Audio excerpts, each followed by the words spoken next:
മറ്റൊരു വീഡിയോയിലേക്ക് സ്വാഗതം. ഇന്ന് ഞാൻ പറയാൻ പോകുന്ന എൻ്റെ അനാഥശാല ജീവിതത്തെ പറ്റിയാണ് കേട്ടോ. അപ്പോൾ ഞാനാണെങ്കിൽ ഓലയിൽ പഠിച്ചവരൊക്കെ നിങ്ങൾ ആരെങ്കിലുമൊക്കെ ഉണ്ടോ?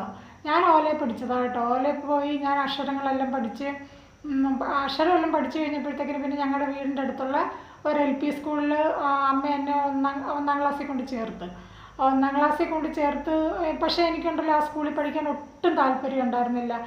പഠിക്കാൻ താല്പര്യം ഇല്ലാത്തതിൻ്റെ കാരണമുണ്ട്. അത് ഞാൻ പിന്നീട് ഒരിക്കൽ നിങ്ങളോട് പറയാം കേട്ടോ. 1ാം ക്ലാസ് 2ാം ക്ലാസ് ഞാനങ്ങനെ അവിടെ പഠിച്ചു. 2ൽ നിന്ന് 3ലോട്ട് ജയിച്ചു. 3ലോട്ട് ജയിച്ചപ്പോഴത്തേക്കിനുണ്ടല്ലോ ഒരു ദിവസം എൻ്റെ അമ്മയുടെ അമ്മ ഞങ്ങളുടെ വീട്ടിൽ വന്നേ, അമ്മച്ചി വീട്ടിൽ വന്നിട്ട് അമ്മയോട് പറഞ്ഞ്, അതെ ഞാനൊരു കാര്യം പറയാനാണ് വന്നത്, പിന്നെ നിനക്ക് കുഞ്ഞുങ്ങളെയൊക്കെ വളർത്താൻ ബുദ്ധിമുട്ടല്ലേ, അതുകൊണ്ടൊരു കാര്യം ചെയ്യും, ഇവളെ ഉണ്ടല്ലോ നമുക്കൊരു എറണാകുളത്തൊരു സ്ഥലമുണ്ട്, അവിടെ ഞാൻ വിട്ടു നിർത്തി പഠിപ്പിക്കാം. പക്ഷേങ്കിൽ എൻ്റെ അമ്മയോട് അമ്മച്ചി പറഞ്ഞൊന്നുമില്ല കേട്ടോ, അനാഥശാലയാണെന്നൊന്നും പറഞ്ഞില്ല. കാരണം അങ്ങനെ പറഞ്ഞു കഴിഞ്ഞാൽ അമ്മ വിടത്തില്ലെന്ന് അമ്മച്ചിക്ക് അറിയാം. അതുകൊണ്ട് അമ്മച്ചി അങ്ങനെയൊന്നും പറഞ്ഞില്ല, എൻ്റെ കേൾക്കലും പറഞ്ഞില്ല കേട്ടോ. അപ്പോൾ അമ്മ പറഞ്ഞു, വേണ്ട, എൻ്റെ കുഞ്ഞ് എൻ്റെ കൂടെ തന്നെ നിന്നോട്ടെ, ഞാനൊന്നും വിടുന്നില്ല. അതായത് എന്നൊക്കെ എൻ്റെ അമ്മയും ഓരോന്നൊക്കെ പറഞ്ഞു. അപ്പോൾ അമ്മച്ചി പറഞ്ഞു, നീ ഞാൻ പറയുന്നത് കേൾക്ക്, നല്ലൊരു അതിനെ ഈ പാറപ്പുറത്തിട്ട് ഉണക്കി കളയരുതെന്നൊക്കെ അമ്മച്ചി ഇങ്ങനെ അമ്മ ഉപദേശിച്ചേ. പാറപ്പുറം എന്ന് പറഞ്ഞാൽ ഞങ്ങളുടെ വീട് കുറച്ച് പാറയൊക്കെ ഇരിക്കുന്ന സ്ഥലമാണ്, ഭയങ്കര വെയിലും. അപ്പോൾ അമ്മച്ചി പറയും, നല്ലൊരു അതിനെ നീ പാറപ്പുറത്തിട്ട് ഉണക്കി കളയാതെ ഞാൻ പറയുന്ന പോലെ നീ കേൾക്ക്, അതിനൊരു ഭാവി ഉണ്ടാകും, മറ്റേ മറിച്ചെന്നൊക്കെ പറഞ്ഞ് അമ്മച്ചി കുറേ അമ്മ ഇങ്ങനെ ഇത് ചെയ്തപ്പോഴത്തേക്കിന് പിന്നെ അമ്മ അങ്ങ് സമ്മതിച്ചു. കാരണം എന്നാന്ന് ചോദിച്ചാൽ എൻ്റെ അച്ചാച്ചന് അങ്ങനെ നന്നായിട്ട് വീട് അന്വേഷിക്കത്തൊന്നും ഇല്ലായിരുന്നു. അച്ചാച്ചൻ എപ്പോഴും ആണെങ്കിൽ അച്ചാച്ചൻ്റെ അമ്മയുടെ ആൾക്കാരുടെ വീടുകളിലും അച്ഛൻ്റെ ആൾക്കാരുടെ വീടുകളിലും അവിടെ ഇവിടെയൊക്കെ ഇങ്ങനെ നടക്കും. അപ്പോൾ വീട്ടിൽ പ്രാരാബ്ദങ്ങളും ബുദ്ധിമുട്ടുകളൊക്കെ അല്ലേ. ഞങ്ങൾ 2 പിള്ളേരുണ്ട്, ഞാനും എൻ്റെ ആങ്ങളെ. അപ്പോൾ ഞങ്ങൾക്ക് ചിലവിന് തരുന്നതെല്ലാം എൻ്റെ അമ്മച്ചിയാണ് തരുന്നത്. കാരണം എൻ്റെ അമ്മയ്ക്ക് അങ്ങനെ ജോലി ചെയ്യാനോ അല്ലെങ്കിൽ അതിനുള്ള കഴിവൊന്നുമില്ല. അമ്മ വളരെ ചെറുപ്പത്തിൽ കെട്ടിച്ചു വിട്ടതായതുകൊണ്ട് അമ്മയ്ക്ക് പിള്ളേരെ നോക്കണമെന്ന് എങ്ങനെയൊന്നും ശരിക്കും അറിയത്തില്ല. അത് തന്നെയല്ല, പിന്നെ ജോലിക്കൊക്കെ പോകാനെന്നുള്ള തൻ്റെ ഇടവോ ഒരു കഴിവോ പ്രാപ്തിയൊന്നും ഇല്ലാത്തതുകൊണ്ട് ഞങ്ങളുടെ ചിലവ് നടത്തുന്നതല്ല ഞങ്ങളുടെ അമ്മച്ചിയായിരുന്നു. അപ്പോൾ അതുകൊണ്ട് അമ്മച്ചി പറഞ്ഞു, നീ ഞാൻ പറയുന്ന കേക്ക് മറ്റേ മറിച്ചെന്നൊക്കെ കുറേ പറഞ്ഞു കഴിഞ്ഞപ്പോഴത്തേക്കും പിന്നെ അമ്മ അങ്ങ് സമ്മതിച്ചു കേട്ടോ. അപ്പോൾ എന്നോടും അമ്മച്ചി ചോദിച്ചു, മോൻ ഇഷ്ടമാണോ അവിടെ പോകാനൊക്കെ എന്ന് ചോദിച്ചപ്പോൾ ഞാൻ പറഞ്ഞു, എനിക്കിഷ്ടമാണ്. അപ്പോൾ അമ്മച്ചി അവിടുത്തെ പറ്റി അങ്ങ് കുറേ വർണ്ണിക്കുന്നത് ഞാൻ അമ്മയോട് വർണ്ണിക്കുന്നത് ഞാനിങ്ങനെ കേട്ടുകൊണ്ടിരിക്കുവാണല്ലോ. അപ്പോൾ അമ്മച്ചി ഓരോന്ന് പറയുമ്പോഴും എൻ്റെ ഭാവനകളെല്ലാം ഇങ്ങനെ ഓടിക്കൊണ്ടിരിക്കുക. അപ്പോൾ ഞാനങ്ങ് സമ്മതിച്ചു കേട്ടോ. ഞാൻ പറഞ്ഞാൽ എനിക്കും സമ്മതമാണെന്ന് പറഞ്ഞേ. അങ്ങനെ ഒരു ദിവസമാണെങ്കിൽ അമ്മച്ചി അപ്പം അവിടെ ഞങ്ങൾക്ക് ഒരു 2 ജോഡി യൂണിഫോമും കൊണ്ടുപോകണം, ഒരു കുടയും കൊണ്ടുപോകണം. പിന്നെ നമ്മൾ വീട്ടിൽ ഇടുന്ന ഡ്രസ്സുകളും പിന്നെ പുറത്തൊക്കെ കൊണ്ടുപോകുമ്പോൾ ഇടുന്ന ഡ്രസ്സുകൾ അത്രയേ ഉള്ളൂ, വേറെ ഒന്നും അധികം മേടിച്ചുകൊണ്ട് പോകേണ്ടതില്ല. അപ്പം അമ്മച്ചിയാണെങ്കിൽ അടുത്ത ദിവസം തന്നെ എന്നെ കൂട്ടിക്കൊണ്ട് പോയി ഞങ്ങളുടെ വീടിൻ്റെ അടുത്തുള്ള ഒരു ടൈലറിൻ്റെ അടുത്ത് കൊണ്ടുപോയി എൻ്റെ അളവൊക്കെ എടുത്ത് എനിക്കൊരു ഉടുപ്പ്, ഒരു പാവാടയും 2 ഷർട്ടും ഷർട്ടും തയ്ച്ച്, പിന്നെ ഒരു പണ്ടത്തെ ഈ കുടയുണ്ടല്ലോ, തുണി കൊണ്ടുള്ള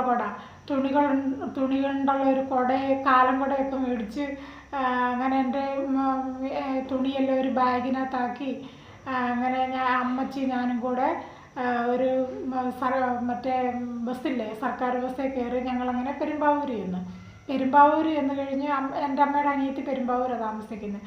അവിടെ ഒരു ദിവസം വിശ്രമമൊക്കെ കഴിഞ്ഞിട്ട് പിറ്റേ ദിവസം ഞാനും അമ്മച്ചിയും കൂടെ, അമ്മച്ചിയും അമ്മയുടെ അനിയത്തിയും ഞങ്ങളെല്ലാവരും കൂടെ 3 പേരും കൂടെ എറണാകുളത്ത് കലൂർ ബസ് സ്റ്റാൻഡിൽ ചെന്ന് ബസ് ഇറങ്ങിയിട്ട് ഞങ്ങൾ അശോക റോഡിൻ്റെ അതുവഴി അങ്ങോട്ട് കുറേ ചെന്നപ്പോഴത്തേക്കിന് അവരെനിക്ക് വേണ്ടി കരുതി വെച്ചിരുന്ന അനാഥശാലയിൽ ഞങ്ങൾ ചെന്ന് കഴിഞ്ഞപ്പോഴത്തേക്കിനുണ്ടല്ലോ ഞാൻ ആകെപ്പാടെ പേടിച്ച് പോയേ. ഞാൻ ഇതുവരെ അങ്ങനത്തെ കെട്ടിടം കണ്ടിട്ടേ ഇല്ല, ആദ്യമായിട്ട് കാണുന്ന കെട്ടിടമാണ്. 4 നിലയുള്ള കെട്ടിടമാണ്, V ടൈപ്പിലാണ്. ഇങ്ങനെയുണ്ട് അങ്ങനെ 2 നല്ല നീളവും വീതിയൊക്കെയുള്ള വലിയ കെട്ടിടം. വലിയ കോമ്പൗണ്ടാണ്, വലിയ ഗേറ്റും. അതിനകത്ത് കയറി കഴിഞ്ഞാൽ നമുക്ക് പുറലോകം ഒന്നും കാണാൻ പറ്റത്തില്ല. ഭയങ്കര, എനിക്കൊന്നൊരു 2 ആൾ പൊക്കത്തിൽ കൂടുതൽ വലിയ മതിലൊക്കെ കെട്ടിയിട്ടുണ്ട്. ആ മതിലിൻ്റെ സൈഡിലെല്ലാം ചില്ല് വെച്ച് ഇങ്ങനെ തറച്ചിട്ടൊക്കെ ഉണ്ട്. ഒരു പൂച്ചക്കുട്ടിക്ക് പോലും അകത്ത് കയറാൻ പറ്റത്തില്ല, അത്രയ്ക്ക് സേഫ്റ്റിയാണ് അവിടെ. എന്നിട്ട് എന്നെ ഇങ്ങനെ ഞങ്ങൾ ചെന്ന് കഴിഞ്ഞപ്പോഴത്തേക്കിന് അവിടെ ഉള്ള ഒരു കൊച്ചമ്മയെന്നാണ് ഞങ്ങളൊക്കെ വിളിച്ചുകൊണ്ടിരുന്നത്. ഒരു കൊച്ചമ്മയാണെങ്കിൽ വേറൊരു ചേച്ചിയെ വിളിച്ചിട്ട് അവരോട് പറഞ്ഞു, ഇതേ പുതിയൊരു കൊച്ചാണ്, ഇതിനെ കൂട്ടിക്കൊണ്ട് പോകുമെന്ന് പറഞ്ഞേ. അപ്പോൾ എനിക്കാണെങ്കിൽ അമ്മച്ചിയെ വിട്ടിട്ട് പോകാനും ഭയങ്കര വിഷമം. ഞാനാണ് എൻ്റെ അമ്മയെക്കാളും കൂടുതൽ സ്നേഹിക്കുന്ന അമ്മച്ചിയെ. അപ്പോൾ അമ്മച്ചി എന്നോട് പറഞ്ഞു, വിഷമിക്കുകയൊന്നും വേണ്ട മോനെ, ഞങ്ങൾ ഇടയ്ക്കിടയ്ക്കൊക്കെ നിന്നെ കാണാൻ വരാം, നീ പേടിക്കുകയൊന്നും വേണ്ട, ഇവിടെ നല്ല സ്ഥലമാണ്, ഇത് കണ്ടില്ലേ നിന്നെ. അപ്പോൾ ഞാൻ അവിടെ ചെന്നപ്പോൾ ആരും, ഒരു കുഞ്ഞുങ്ങൾ പോലും അവിടെ ഒന്നും ഇല്ലേ. ഒരൊറ്റ ചേച്ചിയെ വിളിച്ച് ഒരു കുഞ്ഞുങ്ങൾ പോലും അവിടെ ഇല്ല. ഞാൻ പറഞ്ഞു, അമ്മച്ചി ഇവിടെ ഒന്നും ആരുമില്ല, ഞാൻ തന്നെ ഇവിടെ ഇങ്ങനെ ഇത്രയും വലിയ സ്ഥലത്ത് ഞാൻ താമസിക്കുന്നു. അപ്പം ആ ചേച്ചി എന്നോട് പറഞ്ഞു, നീ തന്നെയൊന്നും അല്ല, ഇവിടെ ഇഷ്ടംപോലെ പിള്ളേരുണ്ട്, വന്ന് നിന്നെ കാണിച്ചു തരാമെന്ന് പറഞ്ഞിട്ടുണ്ടല്ലോ. എന്നെ ഒരു സ്ഥലത്തോട്ട് കൂട്ടിക്കൊണ്ട് പോയേ. അത് അവിടുത്തെ പ്രയർ ഹോളായിരുന്നേ. പ്രയർ ഹോളിൽ ചെന്നപ്പോൾ ഞാൻ നോക്കിയപ്പോൾ വലിയൊരു പ്രയർ ഹോള്. അതിനകത്ത് നിറച്ച് കുട്ടികളിരിക്കുവാണ്. കുട്ടികളിങ്ങനെ ഇരുന്ന് അവർ പാടുകയും പ്രാർത്ഥിക്കുകയൊക്കെ ചെയ്യുക. അപ്പോഴെനിക്ക് മനസ്സിനൊരു ആശ്വാസമായ, ഇത്രയും പിള്ളേരുണ്ടല്ലോ, ഒത്തിരി പിള്ളേരുണ്ടല്ലോ എന്നൊക്കെ ഞാനിങ്ങനെ മനസ്സിൽ വിചാരിച്ചേ. എന്നിട്ട് അപ്പോൾ ആ ചേച്ചി എന്നെ കൂട്ടിക്കൊണ്ട് അങ്ങ് 4ാമത്തെ നിലയുടെ മുകളിലോട്ട് കയറിപ്പോയേ.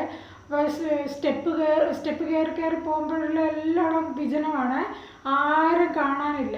അങ്ങനെ ഞാൻ ഏറ്റവും 4ാമത്തെ നിലയിൽ ചെന്ന് ഒരു കതക് ആ ചേച്ചി തുറന്നു കഴിഞ്ഞപ്പോഴത്തേക്കുണ്ടല്ലോ വിശാലമായ വലിയൊരു ഫ്ലാറ്റ്. അന്ന് ഞാൻ ആദ്യമായിട്ട് ഫ്ലാറ്റൊക്കെ കാണുന്നത് തന്നെ. ഫ്ലാറ്റ് കണ്ടപ്പോഴത്തേക്കിനുണ്ടല്ലോ എനിക്കങ്ങ് അത്ഭുതമായേ. ഇങ്ങനെയൊക്കെ സ്ഥലമുണ്ടോ, ഇത്രയും വലിയ സ്ഥലം, ഇത്രയും ബിൽഡിങ്ങിൻ്റെ മുകളിൽ ഇങ്ങനെയൊക്കെ ഇത്രയും വിശാലമായ സ്ഥലങ്ങളൊക്കെ ഉണ്ടോയെന്നൊക്കെ ഞാനിങ്ങനെ മനസ്സിലിങ്ങനെ ഓർത്തിട്ട് ഞാൻ എല്ലാം അവിടെ ഇങ്ങനെ നോക്കിയപ്പോഴത്തേക്കിനുണ്ടല്ലോ എനിക്കാണെങ്കിൽ അവിടെ അങ്ങ് ഇഷ്ടപ്പെട്ടു. നല്ല രസം, നല്ല അടുക്കും ചിട്ടയും നീറ്റ് ആൻഡ് ക്ലിയർ ആണ് എല്ലാം. അവിടെ അങ്ങോട്ട് നോക്കുമ്പോൾ തന്നെ നമുക്ക് മനസ്സ് നിറയും. അതേപോലത്തെ എൻ്റെ നമ്മുടെ കുഞ്ഞു മനസ്സല്ലേ, കൊച്ചു. അപ്പോൾ എനിക്ക് അവിടെ കണ്ട ഒറ്റ നോട്ടത്തിൽ തന്നെ എനിക്കിങ്ങനെ ഇഷ്ടപ്പെട്ടെ. അപ്പോൾ ആ ചേച്ചി എന്നെ ഇങ്ങനെ തോളയിൽ ഇങ്ങനെ കൈ വെച്ചിട്ടുണ്ട്. അപ്പോൾ എന്നോട് ചോദിച്ചു, ഇഷ്ടപ്പെട്ടോ നിനക്ക് ഇവിടെ ഒക്കെ എന്ന് ചോദിച്ചു. ഞാൻ പറഞ്ഞു, എനിക്ക് ഇഷ്ടപ്പെട്ടെന്ന് പറഞ്ഞേ. അപ്പോൾ എന്നോട് പറഞ്ഞു, എന്നൊരു കാര്യം ചെയ്യും, വേഗം അവിടെ ഒരു ബാത്റൂം എന്നെ കാണിച്ചു തന്നിട്ട് എന്നോട് പറഞ്ഞു, അവിടെ പോയി കൈയും കാലും ഒക്കെ കഴുകി നിനക്ക് കുളിക്കണമെങ്കിൽ ഒന്ന് കുളിച്ചോളാൻ പറഞ്ഞു കേട്ടോ. അപ്പോൾ എനിക്കും കുളിക്കണമെന്ന് എനിക്കും തോന്നിയായിരുന്നു, അത്രയും ദൂരം യാത്ര ചെയ്ത് വന്നതല്ലേ. അപ്പം ഞാനവിടെ പോയി ഒന്ന് കുളിയൊക്കെ കഴിഞ്ഞ് ഡ്രസ്സൊക്കെ മാറി. അപ്പോൾ എനിക്കാണെങ്കിലോ മനസ്സിലാഗ്രഹമായി, ഇത്രയും പിള്ളേരെ ഞാൻ കണ്ടില്ലേ, അവരോടൊക്കെ സംസാരിക്കാനും കൂട്ടുകൂടാനും വർത്താനം പറയാനൊക്കെ എനിക്കങ്ങ് മനസ്സിലങ്ങ് ഭയങ്കര ആയിട്ട് വയ്യ. അപ്പം ചേച്ചി എന്നോട് പറഞ്ഞു, നീ ഇവിടെ ഇരുന്നോ, അവരൊക്കെ ഇപ്പോൾ വരുമെന്ന് പറഞ്ഞു. അങ്ങനെ അവിടെ വലിയൊരു ടേബിളുണ്ട്, അത് സ്റ്റഡി ടേബിളാണ്. സ്റ്റഡി ടേബിളിൽ ഇങ്ങനെ ഞാൻ അവിടെ ഒരു ബെഞ്ച് ഇട്ടിട്ടുണ്ട്. ആ ബെഞ്ചിൽ ഇങ്ങനെ ഇരുന്നപ്പോഴത്തേക്കിനും കലവില ഏതാണ്ട് വലിയ ഈ കടലൊക്കെ ഇരച്ച് വരത്തില്ലേ, അതേപോലെ ഭയങ്കര ശബ്ദം കേൾക്കാമേ. ഞാനത് പേടിച്ചു പോയി, എന്തുവാന്ന്. എന്നാന്ന് അറിയാമോ, താഴെ പ്രയർ കഴിഞ്ഞിട്ട് പിള്ളേരെല്ലാം കൂടെ സ്റ്റെപ്പിൽ കൂടെ കയറി ഓടി അവനായിട്ട് റൂമുകളിലേക്ക് പോകുന്നതിൻ്റെ ശബ്ദമായി കേൾക്കുന്നത്. ഞാനാണെങ്കിൽ വന്നിട്ട് ഞാൻ ആ സ്റ്റെപ്പിൻ്റെ അവിടുത്തെ വഴി താഴോട്ട് നോക്കിയപ്പോഴത്തേക്കിന് പിള്ളേരെല്ലാം ഇങ്ങനെ സ്റ്റെപ്പ് വഴി കയറി വരുന്നത് എനിക്ക് കണ്ടു. അപ്പോൾ എനിക്കങ്ങ് ആശ്വാസമായേ. അങ്ങനെ പിന്നെ എല്ലാവരും വന്ന് ഭയങ്കര കൂട്ടായി കഴിഞ്ഞപ്പോഴത്തേക്കിന് പിന്നെ അങ്ങനെ വൈകുന്നേരം ഒരു 6 മണിയായപ്പോഴത്തേക്കിന് അപ്പോൾ ഒരു ചേച്ചിക്ക് ഒരു വാർഡിന് 10 പിള്ളേരാണ് അവിടെ. അപ്പോൾ ലീലി എന്ന് പറയുന്നൊരു ചേച്ചി എൻ്റെ അടുത്തോട്ട് വന്നു. എല്ലാവരും ലീലാമ്മ എന്നാണ് പുള്ളിയുടെ പേര്, പക്ഷെ എല്ലാവരും ലീലി എന്നാണ് വിളിക്കുന്നത്.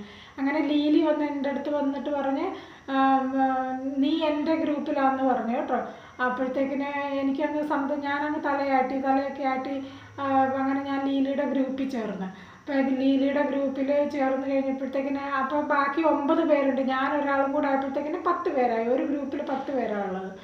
അപ്പോൾ ആ ഫ്ലാറ്റിലാണെങ്കിൽ 4 സെക്ഷനുണ്ട്. ഒന്ന് കുഞ്ഞി മക്കളില്ലേ, 2 വയസ്സുള്ളവരും 3 വയസ്സുള്ള പിള്ളേരും, അങ്ങനെയൊക്കെ ഒരു ഗ്രൂപ്പ്. 2 വയസ്സ് മുതൽ 3 മുതൽ 4 വരെയുള്ള വയസ്സുള്ള കുഞ്ഞുങ്ങൾ 10 പിള്ളേർ ഒരു ഗ്രൂപ്പിൽ. പിന്നെ ബാക്കിയുള്ള പിള്ളേർ 1 മുതൽ 2 വരെയുള്ളത് വേറൊരു ഗ്രൂപ്പ്. പിന്നെ 3, 4, 5 വേറെ, 3, 4, 5 വേറൊരു ഗ്രൂപ്പ്. അതിന് 2 വാർഡന്മാരുണ്ട്. 2 വാർഡന്മാരുണ്ട്. അങ്ങനെ ആയപ്പോഴത്തേക്കിന് വൈകുന്നേരം ആയപ്പോഴത്തേക്കിനും ഒരു വലിയൊരു മണിയടിച്ചപ്പോഴത്തേക്കിനുണ്ടല്ലോ പിന്നെ എല്ലാവരും പിന്നെയും പ്രയറിന് പോകാനൊരുങ്ങാൻ പറഞ്ഞേ. അപ്പോൾ പ്രയറിന് പോകാനായിട്ട് ഞങ്ങളെല്ലാവരും ഒരുങ്ങി പുതിയ ഡ്രസ്സൊക്കെ ഇട്ടിട്ട് അവിടെ അങ്ങനെ പിന്നെ പുതിയ ഡ്രസ്സൊക്കെ ഇട്ടുകൊണ്ട് നമ്മൾ നല്ല ഡ്രസ്സുകളൊക്കെ ഇട്ടുകൊണ്ടേ പോകുള്ളൂ, അല്ലാതെ മുഷിഞ്ഞ ഡ്രസ്സുകളൊന്നും ഇട്ടുകൊണ്ട് പോകാനൊന്നും പറ്റത്തൊന്നുമില്ല. അങ്ങനെ ആദ്യത്തെ ദിവസം അങ്ങനെ അങ്ങ് കഴിഞ്ഞു പോയേ. പിറ്റേ ദിവസം മുതൽ എനിക്ക് അവിടുത്തെ റൂൾസുകളെല്ലാം മനസ്സിലായത്. എങ്ങനെയാണെന്നറിയാമോ, രാവിലെ 5 മണിയാകുമ്പോൾ ടിൻ ടിൻ ടിൻ ടിൻ എന്ന് പറഞ്ഞ് മണി അടിക്കുമ്പോഴത്തേക്കും നമ്മളെല്ലാം ചാടി എഴുന്നേറ്റ്.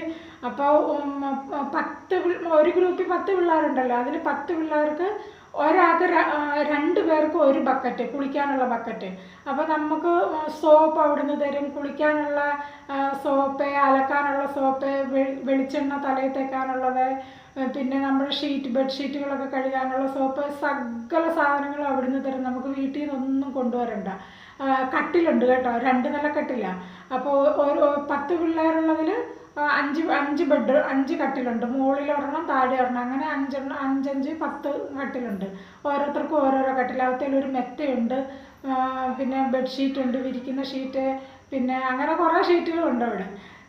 അത് കഴിഞ്ഞിട്ട് വലിയൊരു സ്റ്റഡി ടേബിളുണ്ട്. സ്റ്റഡി ടേബിള് അപ്പുറത്തൊരു ബെഞ്ച്, ഇപ്പുറത്തൊരു ബെഞ്ച്. ഒരു സൈഡിൽ 5 പേര് ഇരിക്കണം, മറ്റേ സൈഡിൽ 5 പേര്. പിന്നെ എല്ലാവരുടെ ഫ്രണ്ടിലായിട്ട് ഞങ്ങളുടെ വാർഡ് ഞങ്ങളെ പഠിക്കാനാണ്. അപ്പോൾ അവിടുത്തെ റൂൾസ് എങ്ങനെയാണെന്ന് ചോദിച്ചാൽ, രാവിലെ 5 മണിയാകുമ്പം പ്രയറിന് പോകണം. പ്രയറിന് പോകുമ്പോഴുണ്ടല്ലോ, ഞങ്ങൾ ഈ ബക്കറ്റുണ്ടല്ലോ, ബക്കറ്റിനകത്ത് കുളിക്കാനുള്ള സോപ്പും ചകിരിയും പിന്നെ ഞങ്ങൾക്ക് കുളിച്ച് മാറാനുള്ള ഡ്രസ്സും എല്ലാം കൂടെ ഞങ്ങൾ ഗ്രൗണ്ട് ഫ്ലോറിലെ ബാത്റൂമുകളല്ലേ, അപ്പോൾ ബാത്റൂമിൻ്റെ ഫ്രണ്ടിൽ കൊണ്ട് വെക്കണം. വെച്ച് കഴിഞ്ഞിട്ട് പ്രയർ കഴിഞ്ഞ് വരുമ്പോഴത്തേക്കിനും ഞങ്ങൾ കുളിച്ച് വൃത്തിയായിട്ട് ഞങ്ങൾ മുകളിൽ പോകും. എവിടെ? ഞങ്ങളുടെ 4ാമത്തെ നിലയിൽ അവനവൻ്റെ ഇവിടെ താമസിക്കാനായിട്ട് സൗകര്യം തന്നിരിക്കുന്ന അവിടെ പോകണം. അപ്പം ഞാൻ 4ാം നിലയിലായിരുന്നല്ലോ. കുളിയൊക്കെ കഴിഞ്ഞ് ഞങ്ങൾ 4ാമത്തെ ഫ്ലോറിൽ പോകണം. അവിടെ ചെന്ന് കഴിഞ്ഞിട്ടാണെങ്കിൽ ഞങ്ങൾ 1 മണിക്കൂർ പഠിക്കണം. അപ്പോൾ 6:30 മുതൽ 7:30 വരെ ഞങ്ങൾക്ക് പഠിക്കണം. 1 മണിക്കൂർ പഠിച്ച് കഴിയുമ്പോഴത്തേക്കിന് പഠിക്കാനും ബെല്ലുണ്ട് കേട്ടോ. ഇപ്പം അമ്പലത്തിലൊക്കെ അടിക്കുന്ന ബെല്ലില്ല, അതേപോലത്തെ ബെല്ലടിക്കുമ്പോഴാണ് പഠിക്കാനുള്ള ബെല്ല്. എല്ലാ ബെല്ലിനും പ്രത്യേകം സൗണ്ടിന് വ്യത്യാസമുണ്ട്. അപ്പോൾ ഞങ്ങൾക്കറിയാം ഇന്ന ബെല്ലടിക്കുമ്പോൾ ഇന്നതിനാണെന്നറിയാം. അത് കഴിഞ്ഞിട്ട് ഞങ്ങൾ പിന്നെ പഠിത്തം 7:30 ഉണ്ട്. പിന്നെ 7:30 ആകുമ്പോഴത്തേക്കും എല്ലാവരും പിന്നെയും താഴെ ഗ്രൗണ്ട് ഫ്ലോറിൽ പോകണം. ഗ്രൗണ്ട് ഫ്ലോറിൽ എന്തിനാണ് പോകുന്നതെന്ന് അറിയുമ്പോൾ രാവിലത്തെ ബ്രേക്ക്ഫാസ്റ്റ് കഴിക്കാൻ വേണ്ടിയിട്ടാണ്. ബ്രേക്ക്ഫാസ്റ്റ് എന്ന് പറഞ്ഞാൽ ഞങ്ങൾക്ക് എന്തെങ്കിലുമൊക്കെ കഞ്ഞിയും പയറ്, പിന്നെ എന്തെങ്കിലുമൊക്കെ പലഹാരങ്ങൾ ഉണ്ടാക്കുന്നത് എല്ലാം ഉണ്ട്. പ്രോട്ടീനും അതും ഇതൊക്കെയുള്ള നല്ല ആഹാരങ്ങളൊക്കെ, വളരെ നല്ല ആഹാരങ്ങളൊക്കെയാണ്. അത് കഴിഞ്ഞിട്ട് പിന്നെ 8 മണിയാകുമ്പോഴത്തേക്കിന് ഞങ്ങൾ സ്കൂളിൽ ബ്രേക്ക്ഫാസ്റ്റൊക്കെ കഴിച്ച് ഞങ്ങളുടെ പ്ലേറ്റൊക്കെ കഴുകി വെച്ച് ഞങ്ങൾ പിന്നെ മുകളിൽ പോയി സ്കൂളിൽ പോകാനായിട്ട് ഒരുങ്ങും. സ്കൂളിൽ പോകാനായിട്ട് ഒരുങ്ങിക്കഴിഞ്ഞിട്ട് സ്കൂളിൽ പോകാൻ വേണ്ടി ഞങ്ങൾ താഴെ വരും. താഴെ വന്നിട്ട് ഞങ്ങൾ വരിയായിട്ട് അപ്പം ഞങ്ങൾ കലൂർ ഗവൺമെൻറ് സ്കൂളിലാണ് ഞങ്ങൾ പഠിച്ചുകൊണ്ടിരിക്കുന്നത്. അപ്പോൾ സ്കൂളിൽ പോകാനായിട്ട് ഞങ്ങൾ അവിടുന്ന് നടന്നു പോകാനുള്ള ദൂരമുള്ളൂ. അപ്പോൾ ഞങ്ങൾ നടന്നാണ് പോയിക്കൊണ്ടിരിക്കുന്നത്. നടന്നു പോകുമ്പോൾ ഞങ്ങൾ വാല ഇങ്ങനെ 2 പേര് വെച്ചാണ് പോകുന്നത്. അപ്പോൾ ഒരു തീവണ്ടിയുടെ നീളം കാണും. 100-300 പിള്ളേരുണ്ടല്ലോ.